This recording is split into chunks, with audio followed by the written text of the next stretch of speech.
삐걱거리는 게 걱정되네. 제가 멘트 하겠습니다.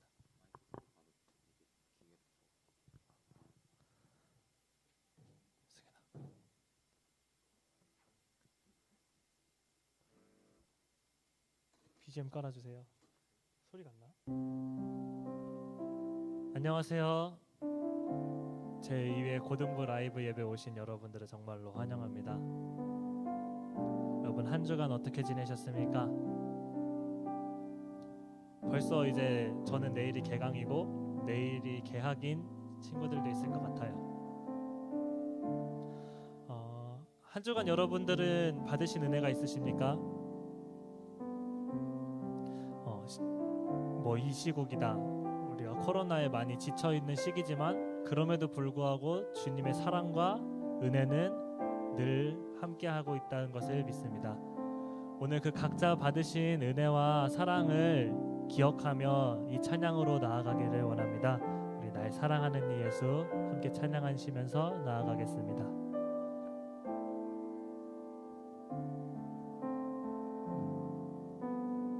날 사랑하는 이 날 사랑하는 이 예수 날 바라보는 이 예수 날 지켜주는 이 예수 날 사랑하는 이 예수 날 사랑하는 이 날 사랑하는 이 예수 날 바라보는 이 날 바라보는 이 예수 날 지켜주는 이 예수 날 용서하는 이 날 용서하는 이 예수 날 위해 죽으신 그 사랑 놀라워 영원할 수 없는 그 사랑 날 위해 죽으신 그 사랑 놀라워 날 사랑하는 이 예수 날 위해 죽으신 그 사랑 놀라워 영원할 수 없는 그 사랑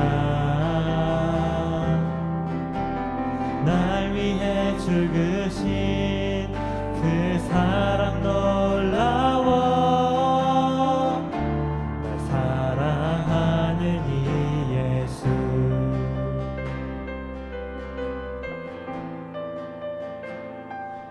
처음부터 찬양하기를 원합니다. 날 사랑하는 이 날 사랑하는 이 예수 날 바라보는 이 예수 날 지켜주는 이 예수 용서하는 이 예수 날 사랑하는 이 날 사랑하는 이 예수 날 바라보는 이 예수 날 지켜주는 이 예수 용서하는 이 예수 날 위해 죽으신 그 사랑 놀라워 영원할 수 없는 그 사랑 날 위해 죽으신 그 사랑 놀라워 마지막으로 날 위해 죽으신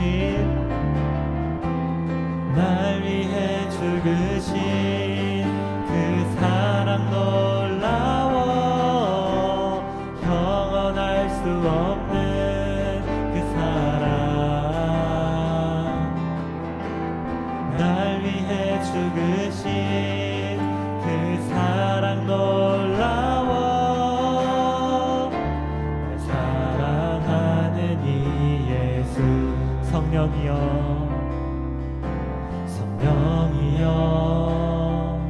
우리를 예수께로 예수여 우리를 아버지께로 아버지 우리를 예수께로 예수여 우리를 성령이여 우리를 예수께로 예수여 우리를 아버지께로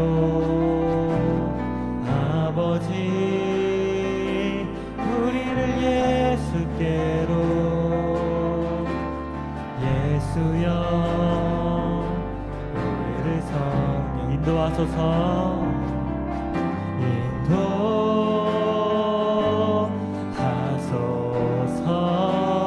인도하소서 그 친밀한 사랑으로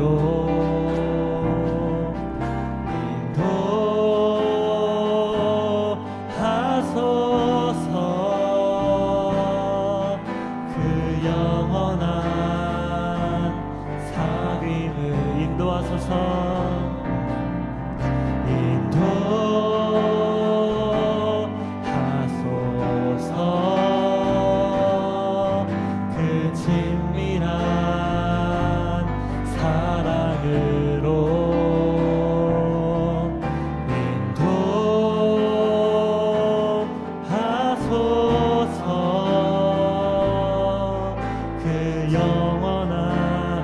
처음부터 찬양하기를 원합니다. 성령이여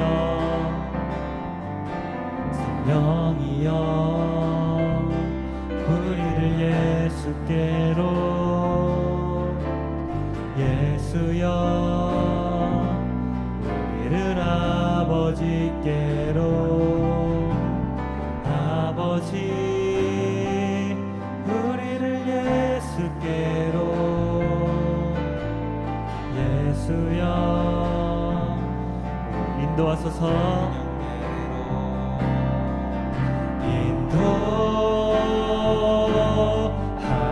인도하소서 그 친밀한 사랑으로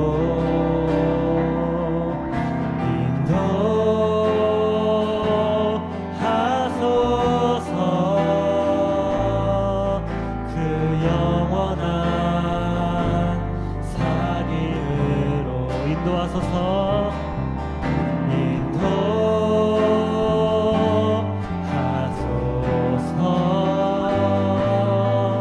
그 친밀한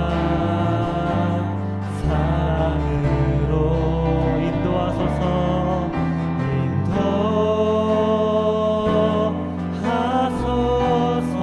그 영원한 사귐으로 그 영원한 사귐으로 주님 사랑 감사합니다. 주여 우리가 주님께 나아가길 원합니다. 우리 마음을 인도하여 주시옵소서. 이 시간 우리가 우리 마음을 주님께 드리길 원합니다. 우리가 어디에 있고 어떻게 나아가든지 우리를 사랑하시는 주님의 은혜에 힘입어 우리 예배를 드립니다. 기뻐 받아 주시옵소서. 주님 안에 영혼을 사모하는 고등부가 되기를 원합니다. 이 모든 것 예수님의 이름으로 기도하였습니다.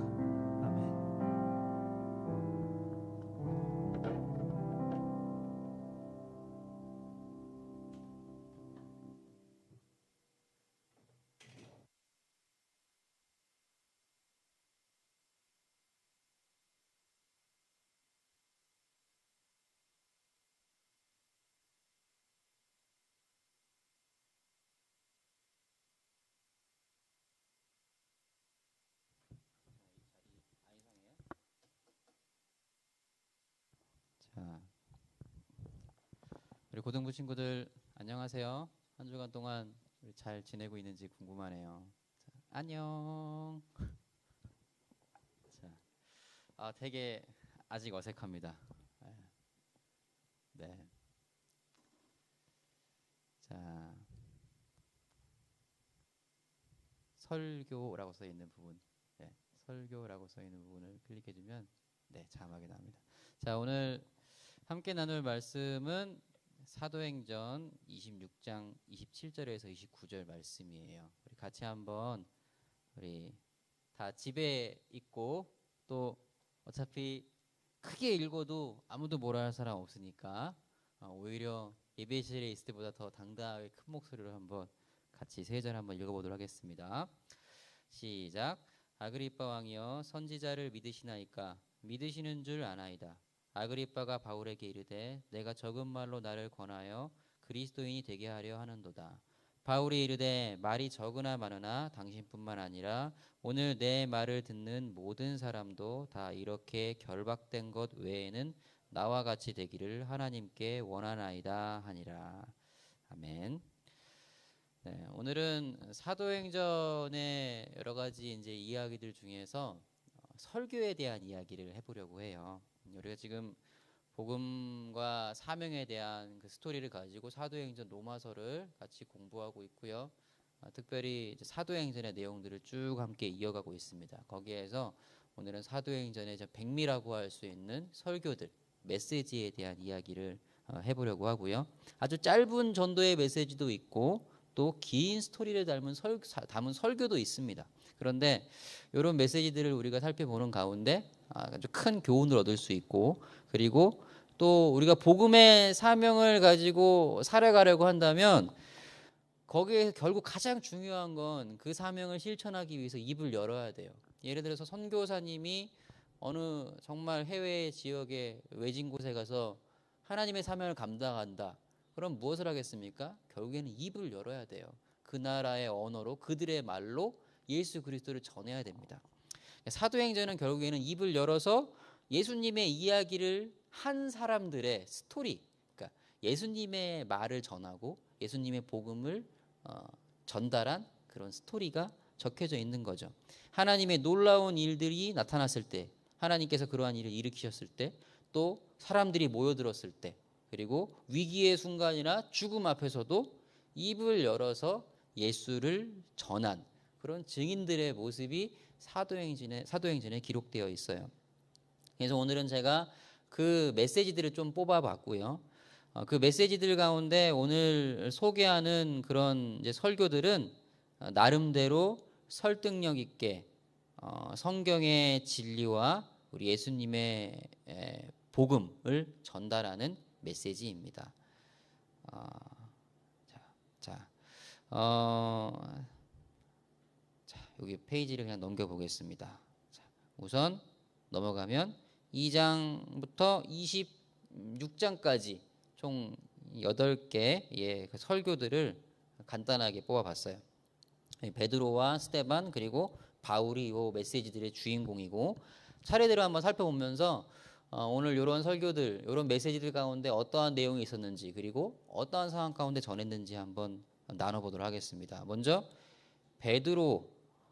베드로는 2장에서 첫 번째 설교의 스타트를 끊습니다. 어떤 그 초대교회에 이제 성령의 임재가 나타나고 기적이 막 일어나죠. 사람들은 방언도 하고. 그런데 사람들이 막 놀라운 일들이 일어나니까 막 사람들이 모여들었어요. 그리고 여기에 대한 설명이 필요했습니다. 그리고 여기에서 베드로가 우리 예수님의 죽음과 부활을 전하면서 회개의 메시지를 선포합니다. 그리고 이날 믿은 사람이 3,000명이나 돼요. 그러니까 요 첫 번째 2장의 설교가 오순절의 설교였고 아주 의미 있는 첫 번째 설교였다라고 할 수 있습니다. 자, 3장에서는 베드로가 기적을 일으켜요. 베드로와 요한이 날마다 성전을 찾아가는데 거기에 성전 미문에 앉아있던 지체장애인을 고치는 기적이 일어나고, 이 기적을 사람들이 목격하고 나니까 막 모여듭니다. 또 이 모여든 사람이 5,000명이 넘었던 것 같아요. 그래서 이 사람들이 솔로몬의 행각에 모여들자 베드로가 이걸 계기로 이 기적의 배경을 설명합니다. 이 기적의 배경은 무엇이냐? 너희들이 알고 있는 선지자들이 예언했던 바로 예수 그리스도다. 예수 그리스도가 이 놀라운 사건의 배경이다. 그러자 이 제사장들, 성전에 있었던 제사장들과 사두개인들은 이 부활과 기적을 인정하기 싫어했습니다. 하지만 이날 메시지를 듣고 역시 예수님을 믿게 된 사람이 5천 명. 놀라운 일들이 벌어지죠. 그렇게 해서 2장의 설교, 3장의 설교만으로도 8천 명이나 예수님을 믿게 되고요. 이제 7장으로 넘어갑니다. 7장에서 스데반이 복음을 전하는 그런 장면이 등장을 하는데 사도들과 제자들이 계속 복음을 증거해요. 그러니까 성도들도 계속 늘어나고 계속 하나님의 놀라운 일들이 벌어지고 그러다 보니까 7명의 집사님들을 세워요. 그리고 그 7명의 집사님들 가운데 한 분인 스데반이 큰 기적을 행하고 복음을 전하다가 붙잡힙니다. 이 붙잡힌 자리에 공회가 모인 자리에서 스데반이 이제 자기 변론을 해야 되는데 변론이 아닌 설교를 해버리는 거죠. 메시지를 전해버립니다. 아브라함부터 시작해서 출애굽을 지나서 다윗과 솔로몬 시대까지 막 설명을 쫙 하면서 구구절절히 옳은 말을 하는 거예요. 너희들 과거에 이런 일도 기억나지? 이러한 역사들 다 알고 있지? 이 과거의 배경이 지금까지 이렇게 이어져서 결국엔 예수님께로 모든 게 모아지지 않냐?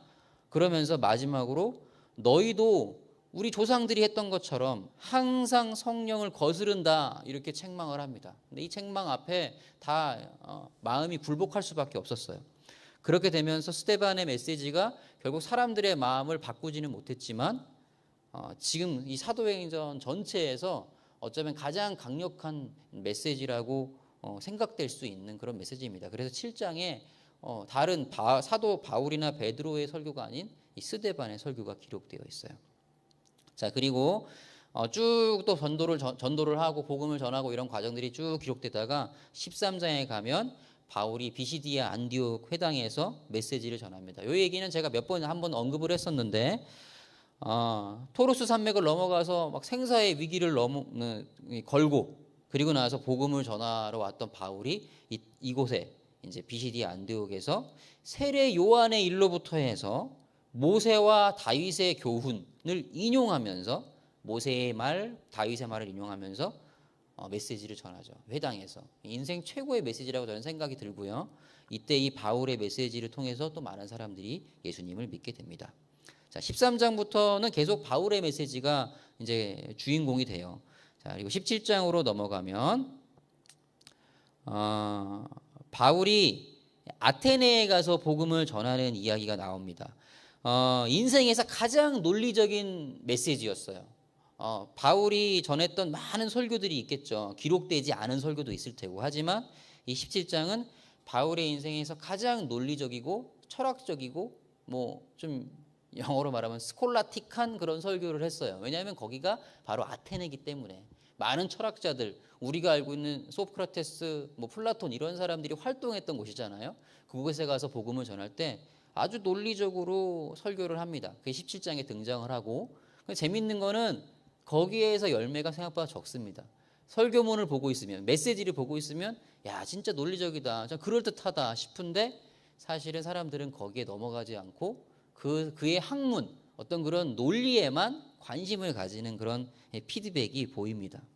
그래서 인간의 종교성, 우리 마음속에 있는 종교성, 어떤 신앙심에 대해서 설명을 하고, 야 너희 안에 있는 그 신을 찾으려는 마음, 많은 신들에 대해서 고민하는 그런 마음은 다 하나님이 주신 거야. 이렇게 하면서 설득력 있는 메시지를 전하죠.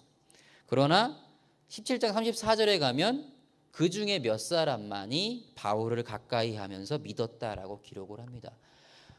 논리적이고 이성적이라고 해서 사람들이 그것에 굴복하는 건 아니라는 거죠. 복음을 전할 때 우리가 사실은 우리의 학문과 지성, 어떤 그런 배움을 가지고 야 성경은 이런 내용이야, 네가 알고 있는 사실은 이런 거야, 세상은 이렇게 돌아가는 거야, 아무리 설득력 있게 설명을 한다 하더라도 거기에 사람들이 굴복하는 건 아닙니다. 사실은 복음에는 복음 자체의 능력이 있다는 거죠. 17장에서는 아마 그런 교훈을 우리가 얻기에 좋을 것 같아요.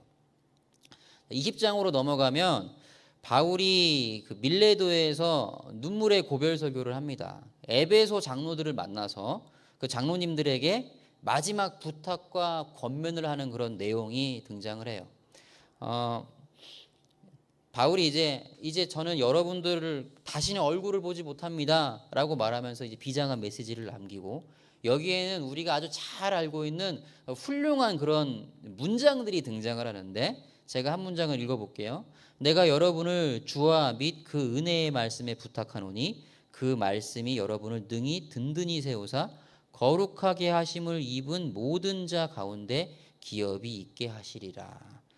여러분이 한 번쯤 되게 들었을 만한 그런 문장, 되게 아름다운 어떤 권면, 이것이 바로 여기 이 사도행전 20장에 등장을 합니다.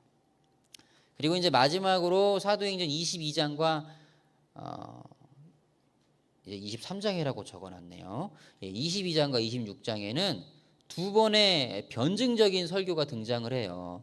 요 설교에서는 예루살렘에서 이제 어떻게 붙잡혀가지고 복음을, 그러니까 자기를 설명하는 이야기. 그리고 26장에서는 이제 그 로마의 어떤 지도자들 앞에서 바울이 스스로를 변호하는 이야기, 이런 것들이 등장을 합니다.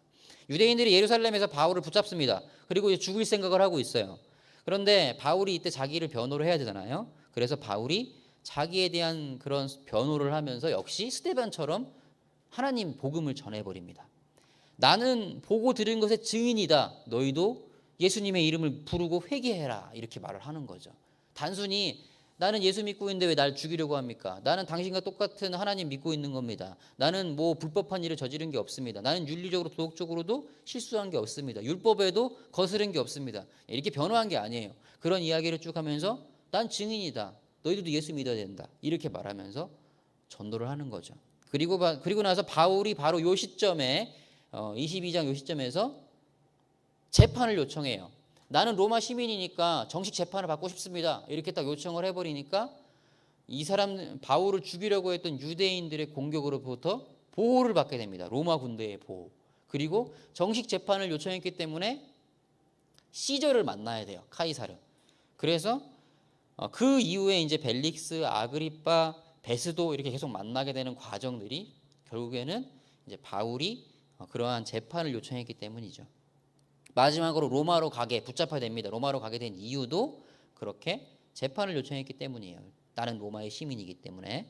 그리고 나서 26장으로 가면 바울이 아그리빠와 베스도 앞에서 이제 복음을 전하는 그런 장면이 등장을 합니다. 그리고 역시 이 사람들은 하나님을 안 믿는 사람이잖아요. 그런데도 유대 땅에서 일어났던 일들을 설명해요. 왜냐하면 지도자들이 알고 있거든요. 유대 땅에서 어떤 일이 일어나는지, 예수라는 사람이 어떻게 거기서 갈릴리 땅에서 예루살렘에서 무슨 일을 행했고, 왜 사람들이 그 예수를 십자가 못 박혀 죽었는지, 그리고 심지어는 무덤의 시체가 사라지고 부활했다는 그런 소문이 막 돌아다니는 거를 봤어요. 들었어요. 그러니까 알고 있거든요.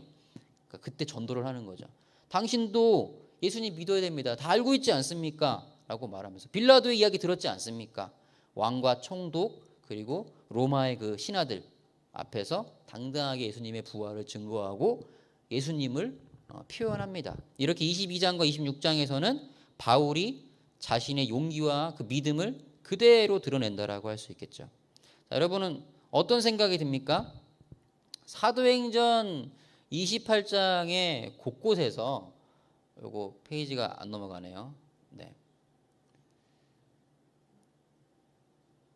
자, 사도행전 28장의 곳곳에서, 네, 넘어갔어요. 기록되어 있는 설교들이 있는데, 네, 거기를 클릭해놔야 넘어가네요. 네. 뭐 이거 넘어가겠습니다. 그냥 하죠. 자, 사도행전 28장 곳곳에, 네, 됐습니다. 이제 됐습니다. 기록되어 있는 설교들, 이런 메시지들이 나에게 어떠한 의미가 있느냐, 그게 되게 중요해요. 나에게 가지고 있는 의미, 그리고 이 복음 메시지가 오늘날 우리의 마음도 움직이고 있다라는 것, 이것을 꼭 생각해야 된다는 거죠. 여러 편의 설교들 그리고 짧은 문장들, 이것들이 결국에는 우리 마음에 와서 박혀요. 아, 맞아, 내가 믿는 예수님이 바로 그런 거구나. 사도들은 이렇게 말했구나. 스데반은, 빌립은 이렇게 전했구나. 바울은 이렇게 담대하게 예수님을 전했구나. 바로 이게 나의 이야기구나. 그러면서 이게 우리의 마음을 움직인다는 거죠. 스데반의 비장한 메시지도 그리고 논리적인 바울의 메시지도 우리의 가슴에 와서 감동과 교훈을 줍니다. 하지만 더 중요한 의미가 있어요. 이 복음의 메시지처럼 우리도 삶 속에서 예수님을 전해야 한다는 거죠. 예수님을 전하는 그 이야기를 사도행전에서 하면서 우리가 꼭 잊지 않고 한 얘기가 있는데 사도행전 29장이라는 말이 있어요. Acts 29 이렇게 영어로 말을 하는데 사도행전은 28장에서 끝나지 않는다라는 겁니다. 우리의 삶 속에서 현재 진행형인 성경이 사도행전이다 이렇게 말을 해요. 그러므로 사도행전 29장은 누구의 몫이다? 나의 몫이다. 여러분의 몫이다라는 것이죠. 우리가 예수님을 표현하고 고백을 해야 하잖아요. 그렇죠? 예수님을 전해야 돼요. 그러면 그 전하고 표현하고 고백하는 그런 삶의 이야기들 그리고 내 입술에서 전해지는 그런 예수님의 그런 소식들, 증거들 이것이 바로 메시지가 되어서 사도행전 29장이 된다라는 거죠. 당당하게 세상에 메시지를 남기는 우리 모두가 되어야 한다라는 겁니다. 아무리 코로나가 있고 주변의 사람들을 만날 수 없고 그리고 또 지금 2.5단계로 넘어왔기 때문에 더 약간 위축되어 있잖아요. 그렇지만 지금 온라인으로 예배를 드리는 것처럼 SNS에서는 그리고 온라인에서는 친구들과 사람들과 계속 소통하고 있어요. 그렇죠? 그런데 내 삶에 사도행전 29장이 전혀 없다면 내가 말씀을 묵상하고 예수님을 즐거워하고 찬양하고 드러내는 그런 모습이 SNS에서 온라인상에서 하나 드러나지 않는다면 그럼 사실은 우리는 예수 믿는 사람이 아니겠죠. 증인되는 삶이 아니겠죠. 물론 교회에 대해서 사람들이 부정적으로 생각해요. 여러 가지 그런 삶의 모습들이 있어요. 하지만 우리는 이 복음과 사명 앞에서 우리의 사명이 무엇인가 다시 한번 돌이켜 봤을 때 바울과 스데반과 베드로는 주변 사람들이 어떠한 태도를 취하든지 간에 내가 그리고 부족할 수는 있어요. 하지만 온전하신 예수 그리스도 그 예수님 앞에서 그 예수님을 증거하는 것에 대해서는 전혀 두려워하지 않았다는 거죠. 예수님은 자랑할 수 있는 분이라는 거예요. 물론 교회가 욕을 먹을 수 있습니다. 물론 내 삶을 돌아보면 부족한 점이 있을 수 있어요. 하지만 그럼에도 불구하고 내가 예수님을 전하는 것만큼은 두려워할 일이 아니라는 거죠. 예수님은 완벽하고 온전하신 분이기 때문입니다. 이 시간 같이 한번 제가 기도하겠습니다. 잠깐 동안 우리 각자 있는 자리에서 기도할 때 나는 이 사도행전의 말씀들이 읽으면서 얼마나 마음에 감동을 받고 교훈을 받고 있는가. 주님, 제가 하나님 말씀을 통해서 감동과 교훈을 받는 사람이 되게 해주십시오. 사도행전에 많은 설교들이 있는데 이 설교들을 내가 읽으면서 그냥 이렇구나, 이야기구나, 예수님을 잘 전했구나 끝나는 것이 아니라 주님, 제가 이 메시지 앞에 나도 굴복하게 해주십시오. 주님 살아계십니다. 맞습니다. 제가 회개합니다. 제가 예수님을 배반했습니다. 이렇게 고백하는 그런 감동과 교훈을 받는 사람이 되게 해주십시오. 또 한 가지 같이 기도할 때는 주님, 저도 내 삶에서 사도행전 29장을 쓰는 삶이 될 수 있게 해주십시오. 온라인이 됐든 오프라인이 됐든 내가 속한 곳에서 내가 나를 드러내는 곳에서 예수님을 드러낼 수 있는 예수님의 향기가 될 수 있도록 세상을 향해서 당당하게 메시지를 남기는 그리스도인 사람이 될 수 있게 달라고 우리 같이 한번 짧게 기도하며 나가겠습니다. 같이 기도하겠습니다. 하나님 아버지 간구합니다. 주님 우리 가운데 허락하시니 감사드립니다. 주님 하나님께서 우리 허락하시는 은혜를 감사를 드립니다. 우리가 하나님 말씀 앞에 교훈과 감동을 받는 믿음의 사람들이 될 수 있도록 해주시옵소서. 주님 스데반의 비장한 메시지 앞에도 논리적인 바울의 메시지 앞에도 하나님 과거의 모든 모습들을 돌이켜보면서 우리가 죄인이다 고백했던 베드로와 바울의 고백 앞에도 우리가 그렇게 굴복하고 그 은혜를 받고 회개하며 나아가는 은혜의 사람 될 수 있도록 해주시고 하나님 그 하나님 말씀에 우리에게 오늘날 감동과 교훈을 주게 해주시옵소서. 또한 아버지 하나님 우리 삶에서 사도행전 29장을 쓰고 원합니다. 내 삶에도 예수 그리스도의 메시지가 있게 해주시옵소서. 하나님 주님의 메시지를 붙잡고 당당하게 세상을 향하여서 예수 그리스도를 표현하고 고백하는 메시지를 남기는 우리 모두가 될 수 있도록 도와주시옵소서. 나의 몫을 다하는 사명자가 될 수 있도록 붙잡아 주시옵소서. 감사합니다. 하나님 감사합니다. 하나님께서 오늘도 우리 가운데 주신 은혜를 감사를 드립니다. 이 말씀을 붙잡고 우리가 오늘도 삶 속에서 하나님 말씀 앞에 감동과 교훈을 받는 믿음의 사람들이 될 수 있도록 허락하여 주시옵소서. 이 말씀을 듣고 이 메시지를 읽을 때 우리의 마음도 뜨거워지고 우리의 마음도 새로워지고 주님 앞에 다시 나아가서 은혜를 갈망하는 믿음의 사람들이 될 수 있도록 허락하여 주시고, 또한 이 복음의 메시지처럼 우리도 삶 속에서 바울처럼 스데바처럼 베드로처럼 복음을 증거하는 주님을 향한 증인이 될 수 있도록 허락하시고 도와주시옵소서. 나의 삶에도 사도행전 29장을 쓰기를 원합니다. 나의 삶에서도 예수 그리스도를 표현하고 고백하기를 원합니다. 당당하게 세상을 향해 나아가서 세상에 메시지를 남길 수 있는 우리 고등부 친구들 될 수 있도록 허락하여 주시옵고, 하나님 주님께서 맡기신 그 사명을 감당하는 그 몫을 다하는 주님의 자녀들이 될 수 있도록 붙잡아 주시옵소서. 감사를 드립니다. 모든 말씀 예수님의 이름으로 기도드렸습니다. 아멘. 이제는 우리 주 예수 그리스도의 은혜와 하나님 아버지의 놀라우신 사랑과 성령 하나님의 감동감화 역사하심이 이 시간 사도행전 페이지에 곳곳에 기록되어 있는 말씀들 앞에 내 자신을 내어드리고 다시 한번 우리의 마음이 감동과 교훈을 받는 은혜의 사람이 되기를 소망하고, 또한 삶 속에서 사도행전 29장을 기록하며 세상을 향하여서 당당하게 메시지를 남길 수 있는 믿음의 사람이 되기를 소망하며 고개 숙인 우리 고등부 친구들, 선생님들 머리 위에 이제로부터 영원토록 함께 있을지어다. 아멘.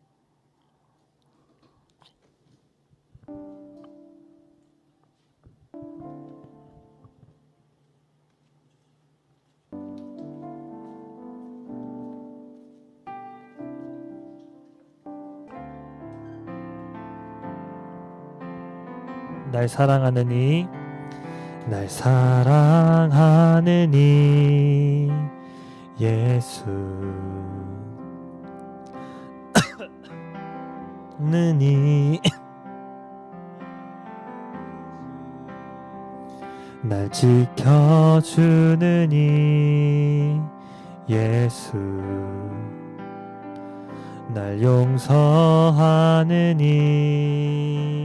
예수 날 사랑하느니 날 사랑하느니 예수 날 바라보느니 예수 날 지켜주느니 예수 날 용서하느니 예수 날 위해 죽으신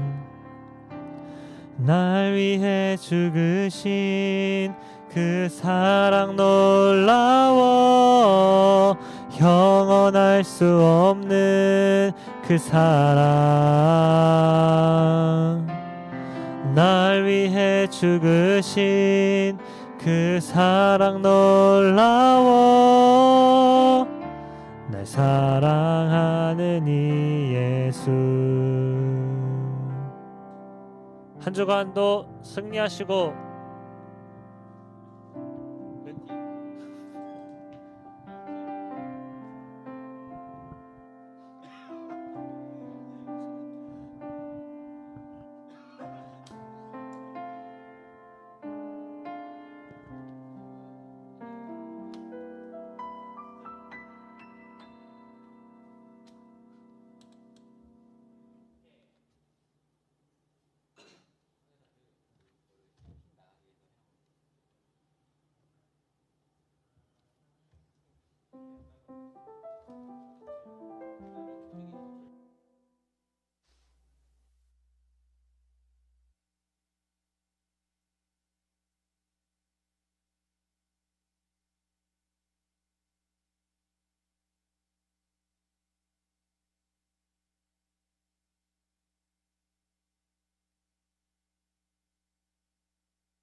내가 주를 떠나 어디로 가겠나이까. 나 어딜 가든지 주의 손이 나를 인도하시며 주의 오른손이 나를 붙드시리라. 나를 창세전부터 계획하시고 지금까지 인도하시네. 하나님이여 주의 생각이 어찌 그리 무배로우신지요. 나의 생각보다 나의 뜻보다 더 크고 놀라우신 주님. 하나님이여 나를 살피사 나의 마음을 아시오니 나를 영원한 길로 인도하소서. 주의 생각이 어찌 그리 무배로우신지요. 나의 생각보다 나의 뜻보다 더 크고 놀라우신 주님. 하나님이여 나를 살피사 나의 마음을 아시오니 나를 영원한 길로 인도하소서.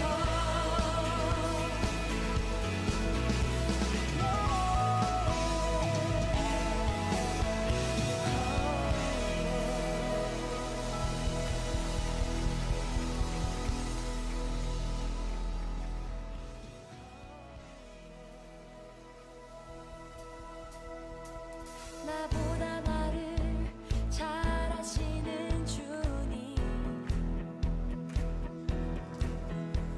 내가 주를 떠나